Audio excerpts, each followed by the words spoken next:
This is Troy Robson with the AGNETIX Show Grow. The date is January 22nd, 2019. We've had a bit of a systems failure in our mother room, and we ended up with some powdery mildew on one of our moms. I'm going to show you some pictures of what the powdery mildew looks like, and then we'll zoom in on giving it a treatment, and we'll come back in a couple of days to see how the Bio 520 worked. This is one of our moms. We call this the John Snow strain. And we had an air conditioner that failed, and we had a lot of heat that went into the room, and as you can see on several of the leaves we have now got instances of powdery mildew. And I'll try and get as close as I can to zoom in on these so you can see them.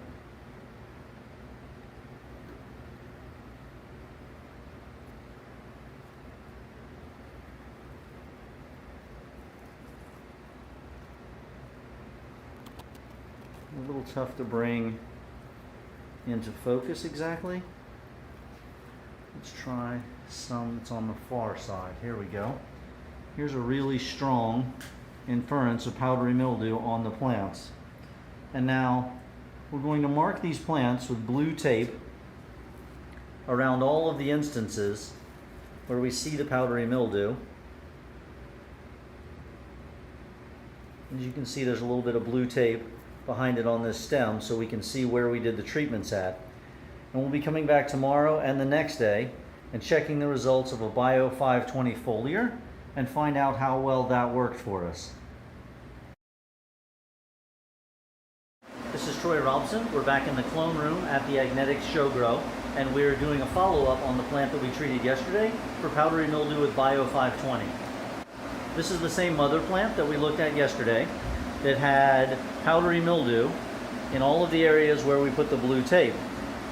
And as we're looking at the plant today, we can't see any specific areas of powdery mildew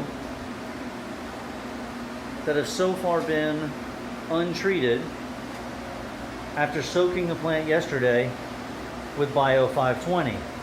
So you may remember that this leaf in the back in particular had a very large infestation of powdery mildew in this area, and it all seems to have gone away at this point. And in using the spectral imaging camera,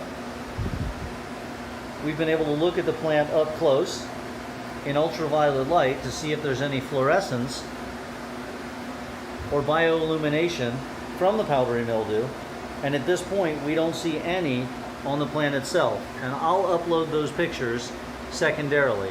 So one day in, it would appear that the product's effective, but it remains to be seen if it continues its effectiveness over the lifetime of the plant.